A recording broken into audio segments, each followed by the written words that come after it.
इस वक्त हमारे साथ दो मेहमान जुड़ चुके हैं, आरती मेहरा और साथी सुदेश जी, दोनों भारतीय जनता पार्टी के प्रवक्ता हैं। आरती जी, आपने इस बयान को सुना होगा। रवनीत सिंह बिट्टू तीसरी बार सांसद चुने गए हैं लुधियाना से, लगातार वहां से जीतते आ रहे हैं। वो कह रहे हैं वो दिल्ली पहुंचेंगे, लाशों का ढेर लगा देंगे।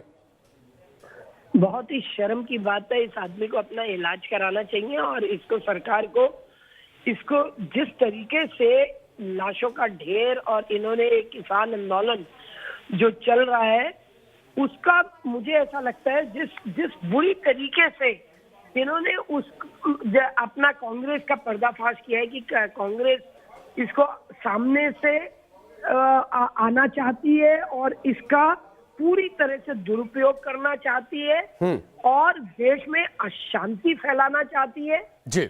मतलब बहुत ही शर्म की बात है कि एक रिस्पॉन्सिबल पोजीशन पे बैठा हुआ व्यक्ति, ठीक है, जो 3 बार सांसद रहा हो, वो इस तरह की गंदी भाषा का इस्तेमाल करता है और क्रिमिनल भाषा का इस्तेमाल करता है कि लाशों का ढेर लगा देंगे।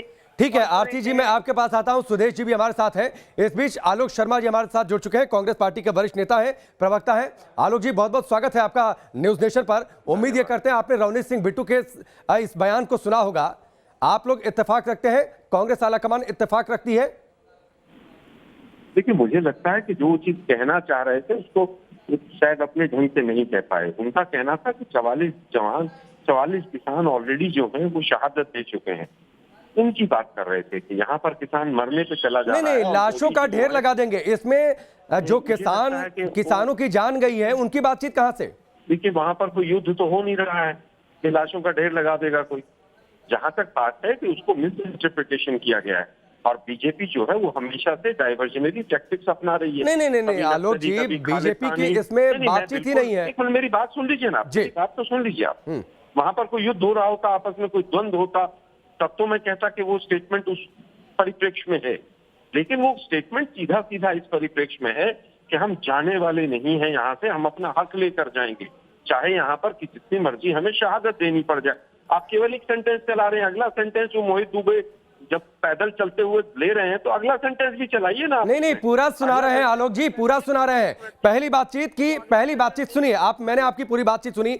इसमें बीजेपी बीच में कहां से आ गई? हमारे सहयोगी मौजूद थे, रवनीत सिंह बिट्टू से सवाल करते हैं। वो ये कह रहे हैं कि हम लाशों का ढेर लगा देंगे, खून की नदियां बहा देंगे, जिन किसानों के बच्चे सरहद पर सुरक्षा में लगे वो अपनी बंदूक छोड़कर आ जाएंगे, सीमा की सुरक्षा नहीं करेंगे। ये आपको लगता है कि एक शख्स जो 3 बार लगातार सांसद चुना गया उसको इतनी समझ नहीं हो सकती है कि वो किन शब्दों का इस्तेमाल करे? देखिए, मेरे पास मैंने वो नहीं सुना है कि वहां से सुनवाते हैं आपको हमारे सैनिक हैं। एक मिनट मैं सुनवाता हूं आपको। अगर आपने नहीं सुना है तो आप अपनी बात पूरी करिए। मैं पीसीआर से कहता हूं कि वो बयान निकाल कर रखें, आपकी बात पूरी होने के बाद सुनवा देंगे। मैं कह रहा हूं सीधा सीधा कि अगर उन्होंने ये बात कही है कि सैनिक हमारा फौज से वापस आ जाएगा, बॉर्डर से वापस आ जाएगा, तो बिल्कुल ना कांग्रेस पार्टी ना मैं व्यक्तिगत तौर पर इससे इत्तेफाक रखता हूँ।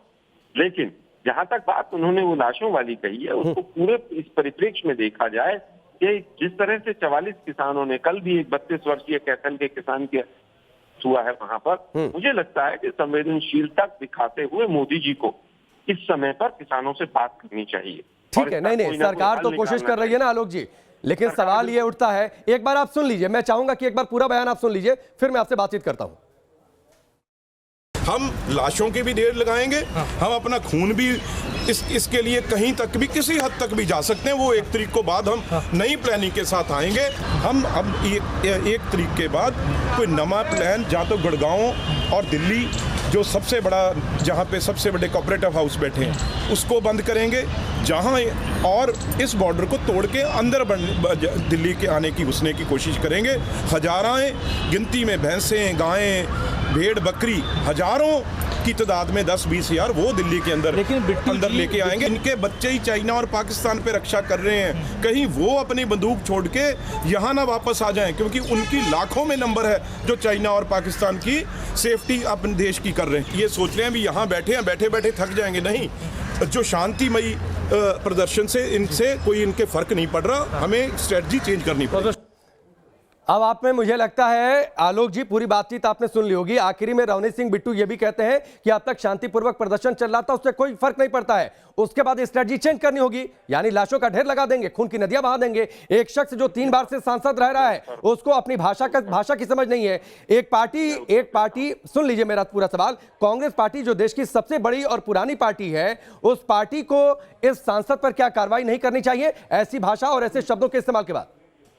मुझे लगता है मोदी जी उनके एक सांसद थे जिन्होंने किसानों को के जो प्रदर्शन कर रहे हैं वो बढ़ावे हैं, और वही सांसद कल महरौली में गृह मंत्री को पगड़ी बांध रहे थे। क्या किसी मीडिया हाउस की हिम्मत हुई कि उनसे कार्रवाई की बात नहीं, तो उससे आपको लाइसेंस मिल गया? उत्तर देता नहीं, उससे लाइसेंस मिल गया कांग्रेस पार्टी और कांग्रेस पार्टी के सांसदों को आलोक जी? अब या तो आप ही बोल लीजिए। नहीं, मैं नहीं बोल रहा हूँ। सुबह स्क्रिप्ट सुन तो लीजिए भाई, आप सुबह स्क्रिप्ट मिल जाती है आप लोगों को कि ये नहीं, आपने स्क्रिप्ट दी है, आप सुनिए तो सही भाई। तो ये मत कहिए ना कि स्क्रिप्ट मिल जाती है। आलोक जी आप अपनी बात पूरी करिए, आप अपनी बात पूरी करिए। मेरा सिर्फ ये कहना है कि अगर आप आलोचना के 2 शब्द बोल देते तो मुझे बहुत खुशी होती। मुझे सिर्फ हैरानी इस बात को लेकर हो रही है कि आप इनकी वकालत कर रहे हैं। आप ही को हैरानी हो रही है भाई, आप ही बोलते रहिए। मैंने सबसे पहले क्या कहा, अगर उन्होंने ऐसा कहा है तो मेरी पार्टी भी और मैं भी इत्तेफाक नहीं रखता हूँ। कहा कि नहीं कहा मैंने? आपने सिर्फ सैनिकों वाले बयान पर, आपने खून की नदियां और लाशों के ढेर वाले बयान को आपने डिफेंड किया है। मैं फिर कह रहा हूँ, मैं अपनी बात पर स्टैंड कर रहा हूँ, लेकिन आप सुनेंगे नहीं ना मेरी। नहीं, आप बोलिए, मैं आपको नहीं इंटरप्ट करता हूँ, बोलिए। यार आप हर 5 सेकंड मेरे से ज्यादा आप बोल रहे हैं। सवाल पूछने वाला ज्यादा बोलता है आजकल टीवी पे, कि गोदी मीडिया की सबसे बड़ी पहचान हो गई है। मेरा उत्तर सुनिए, मैं शांति से बात कर रहा हूं आपसे।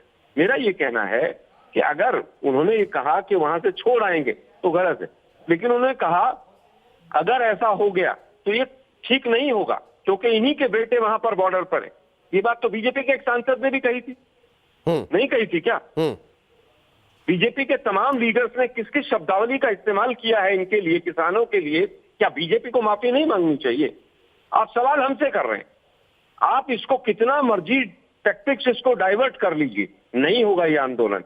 हाथरस में देखा था ना आपने, पूरा मीडिया ने ब्रेकिंग चलाया 2 दिन तक कि 100 करोड़ रुपया आ गया है और जातिगत दंगे भड़काने के लिए वहां पर काम हो रहा है। कहां गए वो 100 करोड़ रुपए? कोई मीडिया हाउस इसके ऊपर शो कर सकता है कि भाई 100 करोड़ रुपए आए थे, कौन सी इंटेलिजेंस एजेंसी ने दिया था और किसने उसको चलाया और क्यों दिया, वो कहां से लीक हुआ? वो मुझे लगता है कि बहुत संवेदनशील मुद्दा है। रवनीत सिंह बिट्टू को भी अगर कोई शब्द ऐसा है जिसका गलत मतलब निकाला जा सकता है, उनको भी संयम बरतना चाहिए। लेकिन लाशों की जो बात है उसमें सीधा मेरी उनके साथ एक लड़का रहता है, उससे भी बात हुई, लेकिन रवनीत जी से बात नहीं हो पाई डायरेक्टली। लेकिन वो ये कहना चाहते थे कि 44 जवान ऑलरेडी शहीद हो चुके, शहादत दे चुके हैं। हमें जितनी मर्जी शहादत यहाँ पर देनी पड़े, लेकिन ये जो अडानी की जो सरकार चल रही है, हम इसको बिल्कुल। ठीक है, चलिए आलोक जी, हमसे जुड़ने के लिए बहुत बहुत शुक्रिया, इस बातचीत के लिए बहुत बहुत शुक्रिया।